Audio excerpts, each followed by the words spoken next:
All right. Well, yeah, thanks for being here. Welcome, welcome. For those of you who don't know me, my name is Arel Wiederholt Kassar. I'm a second-year fiction student here in the MFA program upstairs in the English department. And I'm also a graduate assistant for the Black Mountain Institute. So it's an extra honor for me to be here to welcome you all tonight and to introduce our reader, Edgar Gomez. I'll start by thanking BMI's donors, Beverly Rogers and the Rogers Foundation, Miriam Shearing, and the College of Liberal Arts here at UNLV. None of BMI's awesome programs like this reading tonight would be possible without those people and groups, so thanks again. Next, on behalf of BMI and UNLV, I want to acknowledge and honor the indigenous communities of this region and recognize that the university is situated on the traditional homelands of the Nuwu Southern Paiute people. We offer gratitude for the land itself and for those who have stewarded it for generations and for the opportunity to study, learn, work, and be in community with this land. We encourage everyone here to engage in continued learning about the indigenous peoples who work and live on this land since time immemorial, including the Las Vegas Paiute tribe and the Moapa Band of Paiutes. Thanks. Okay, so here's the plan for the night. First thing is you're gonna turn off your cell phones or silence them. You could do that now. Then I'm gonna quickly finish this introduction, and then Edgar is gonna read for you all. After that, we'll have a quick Q&A, so you can ask all your itching, burning questions. Bad word choice, sorry. And then Edgar will be available to sign copies of his memoir, High Risk Homosexual, at the writer's block table, which is just out there in the lobby, where you walked in, and Drew from the bookstore will be very happy to sell you a copy if you don't have one already. We hope you'll attend Edgar's Latinx book club next month, which is also at the writer's block, and that you'll come back to hear from our other fall shearing fellow, Morgan Thomas, right here in, I think, 2 weeks from today on the October 4th for their reading. You can find details about these events and all the other cool BMI stuff at blackmountaininstitute.org. There's a link on my paper, but you can type it in. Okay, Edgar Gomez is a Florida-born writer with roots in Nicaragua and Puerto Rico. A graduate of UC Riverside's MFA program, his words have appeared in Poets and Writers, Narratively, Catapult, LitHub, The Rumpus, and elsewhere online and in print. His memoir, High Risk Homosexual, was called A Breath of Fresh Air by the New York Times, named a Best Book of 2022 by Publishers Weekly, BuzzFeed, and Electric Literature, and received a 2023 Stonewall Honor Award. His second book, a memoir about money, Florida, and surviving under capitalism, titled Alligator Tears, will be out in 2025 from Crown.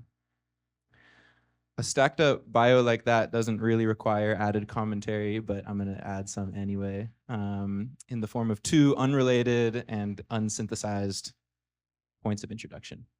So number one, when I was reading Edgar's memoir, I spent a lot of time looking ahead and forward to its last chapter, whose title, I Love San Francisco, caught my eye as I paged through the table of contents on my way to page 1.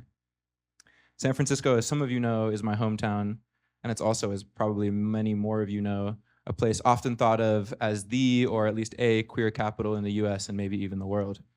That's certainly what Edgar of the memoir cracks it up to be at the beginning of the chapter, and though I'm definitely not gonna be the one to reveal right now if that's the experience that he had there, I do want to share with you my favorite line from that chapter and maybe from the whole book, which is one of several times that really made me crack up.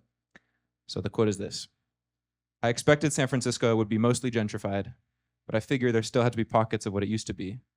A McDonald's with culturally specific menu offerings, their ground beef marinated in poppers.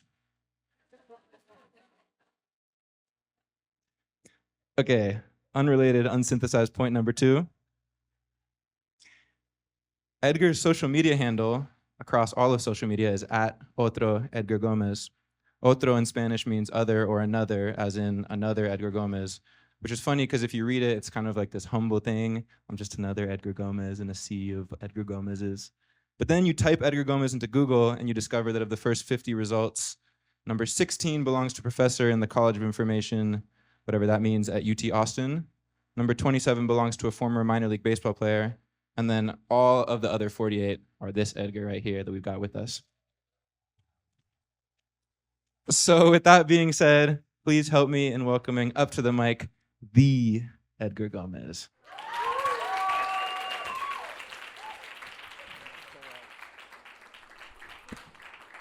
Thank you, Arel, for that amazing introduction.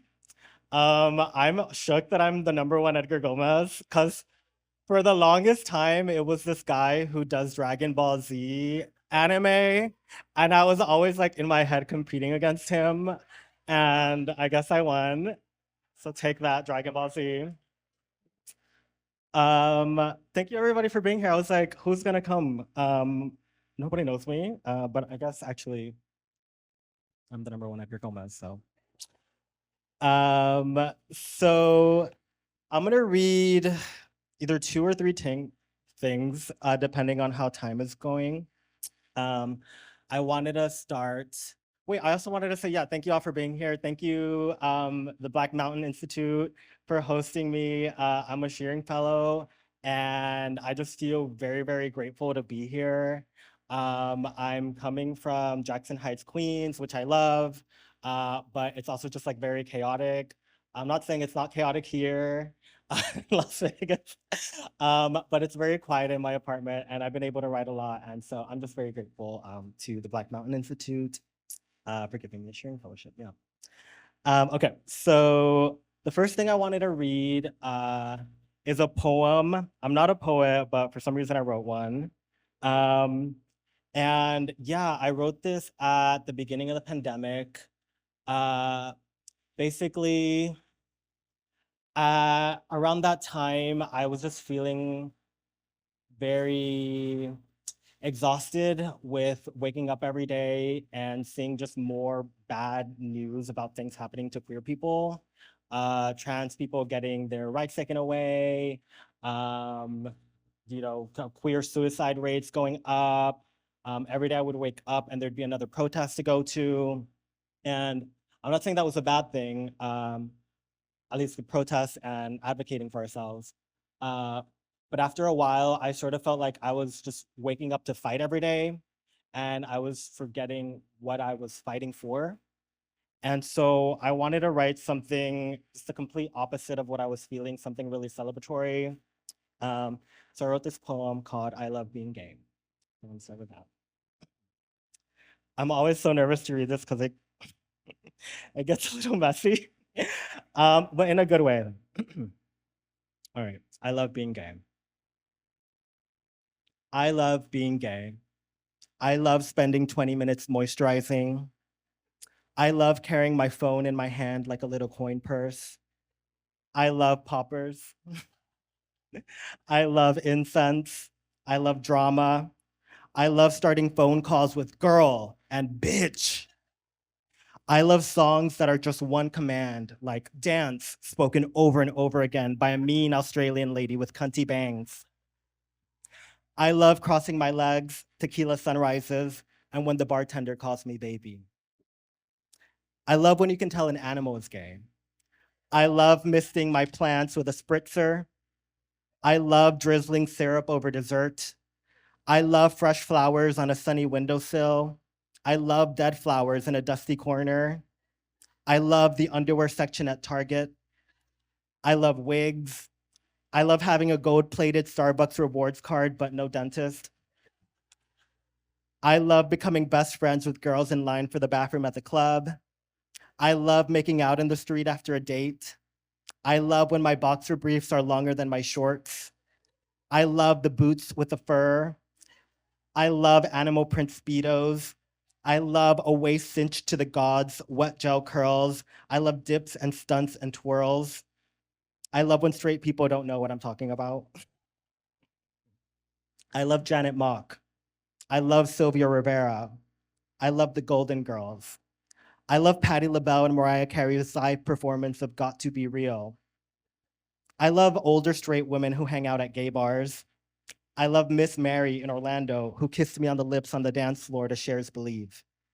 I love Doña Marina in Queens, who whips her boobs out after 3 whiskey waters. I love all the gay cartoon characters I'm probably supposed to hate, like Mr. Burns, Big Gay Al, Roger, him, Velma, and Pleakley. I love Disney villains. I love playing video games as the girl character. I love Charlie's Angels Full Throttle. I live for a pregnant pause. I love Kevin Frett. I love Lil Nas X. I love when RuPaul stands at the head of the catwalk with one hand delicately resting over the other. I love everyone who works at MAC and Sephora.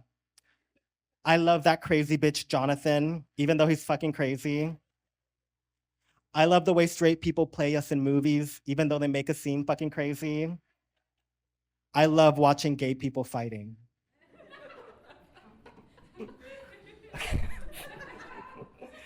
All right. I love dick. I, I, I love the man sitting across from me on the train and would let him spit on my contact lenses before putting them on if he wanted. I love the apps and knowing there's a 5'9" verse bottom 250 feet away. I love DL Dominican trade. I love the pissed off Puerto Rican receptionist at the STD clinic.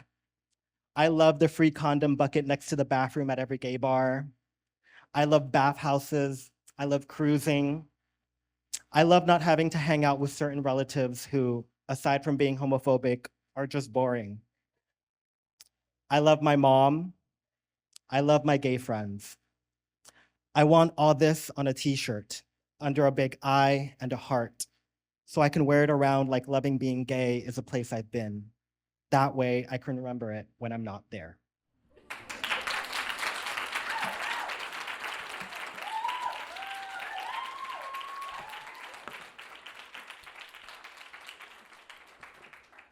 All right, thank you. So now I'm gonna read something from my book, Higher as Homosexual. So I wanted to start with pride and like gradually segue into shame for some reason. So this is a excerpt from chapter 3. And all you need to know is that I'm 17, I'm in high school, and I feel a little bit like a freak in high school because I'm gay and people don't really like that. And so, but I did make one friend and he told me to go to Pride, Orlando Pride. Oh, this takes place in Orlando. So this is me going to Pride and also coming out to my mom at some point. All right. It was Gay Pride weekend. So that Saturday, I rode the city bus to the parade with a flask of guava wine, the only alcohol we had left at home, shoved into my underwear. It wasn't my first Pride, but it was my first one alone. I wondered if the other people seated around me had any idea where I was going in my little denim shorts and tank top. Once there, I followed the sound of upbeat music to a street overflowing with gay people.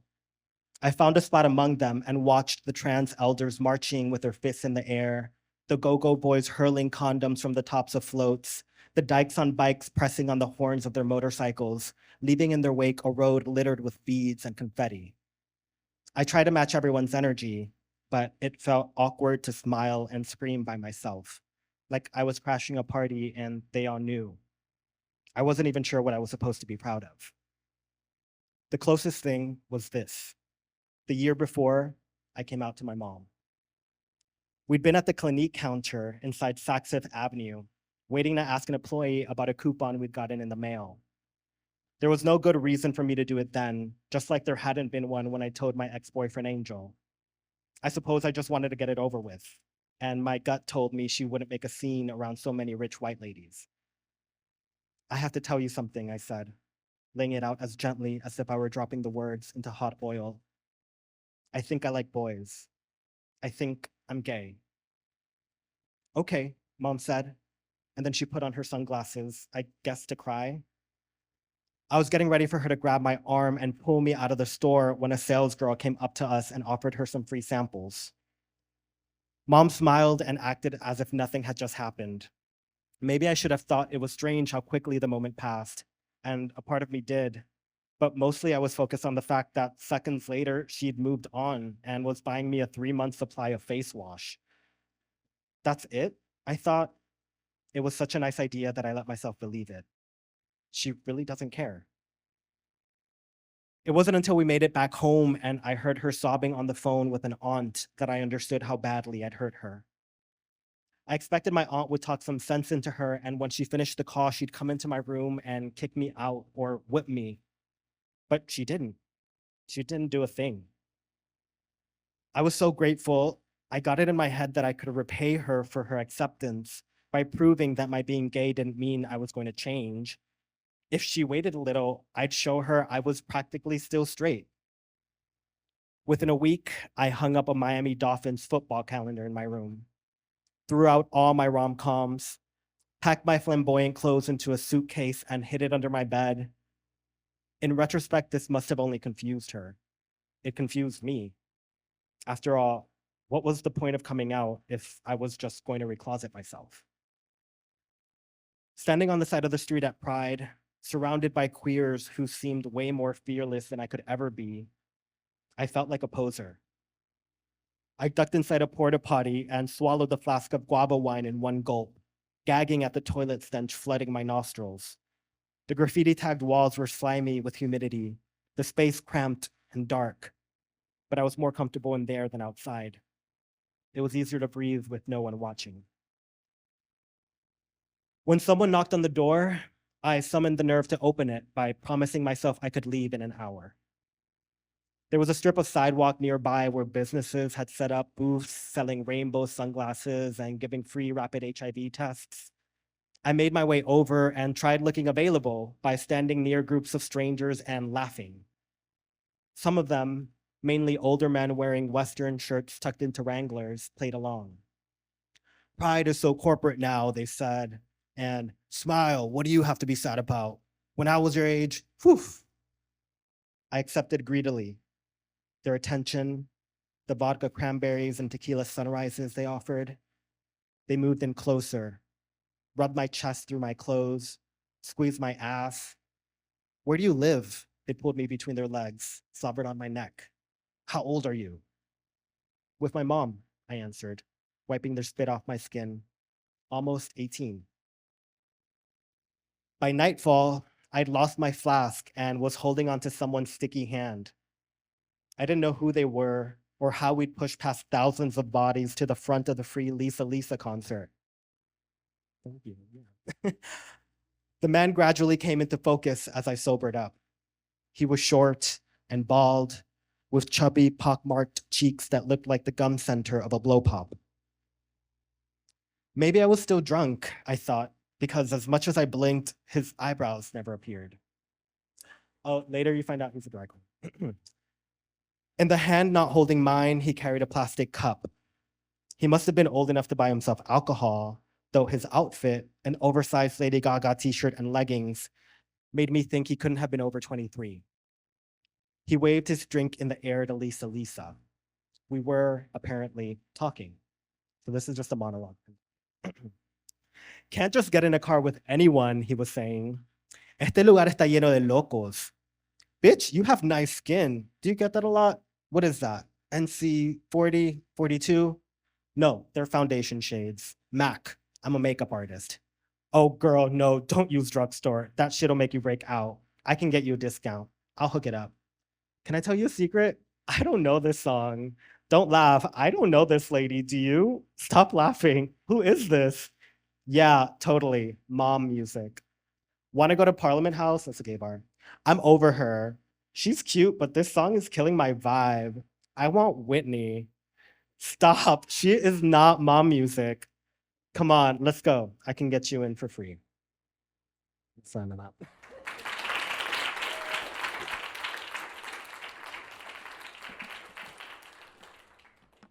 Okay, so I think I have time to read one last quick thing. So this is from my new book, and it's the opening. And it's the opening passage. So the book is about growing up poor in early 2000s Florida. And yeah, this is chapter 1. It's called The Queen of Orlando. So I've never read this, I'm like, okay. All right. It happened on a weekday, around 8:30 p.m. I remember because America's Next Top Model was on. My older brother Hector stormed into the living room and yanked me up by the arm without saying a word. Seconds later, we were in Mom's room, standing at the foot of her bed, where she lay shivering and twisting her head from side to side, strands of her copper-tinted hair glued to her sweaty forehead. dark roots growing like weeds along the edges. ¿A dónde están? I want to go. I don't understand, she was saying. Her eyelids fluttered open and closed as if she were coming in and out of a bad dream. I can't feel anything. Where are they? I'm cold. My stepdad, Omar, sat next to her. Go to your mom, he said. Seeing the fear in his eyes, the nerves he was failing at disguising with his trembling leg, I had to stop myself from laughing. Since marrying mom, the only times he acknowledged I existed were when he was telling her how spoiled I was. Too soft. She had better put me in sports before she ended up raising a little girl. Now look who was acting like a little girl. And for what? It's not like mom was dying. Things like that didn't happen out of nowhere. She was just having a nightmare. Or, okay, maybe she was sick, but give her some ginger tea and Vaporu and she'd be back to normal in no time. Didn't they know her at all? Annoyed with Hector for dragging me away from the TV for nothing, I tried to revive the excitement I'd felt watching Top Model. My favorite contestant, Eva, had performed well in this week's challenge. Despite her fear of spiders, she remained not only calm, but beautiful while modeling diamonds with a live tarantula crawling on her face.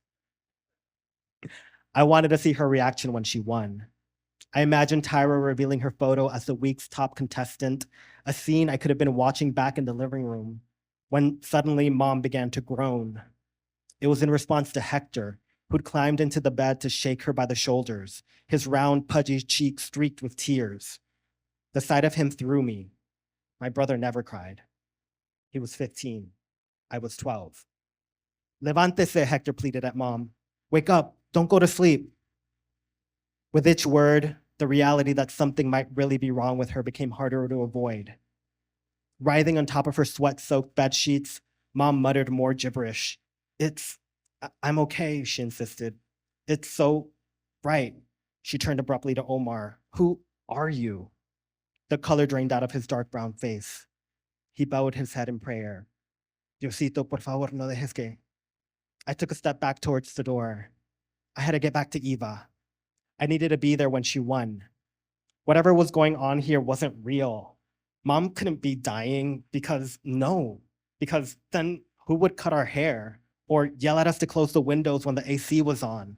Who would burst into my room at 2:02 in the morning of my birthday every year, jump onto my bed and shout, guess what your mama was doing at this exact minute? Should we call an ambulance? Hector cried out. No one answered him. Not me, or Omar, or my cousin Dante. He'd been so quiet, I hadn't noticed he was there with us, held hostage by a portrait of Jesus nailed to the wall. Dante shifted his eyes from Hector's terrified face to Omar's to mine, waiting for one of us to move. It horrifies me to admit this now, but right then, what I was standing there thinking was, how much does an ambulance cost?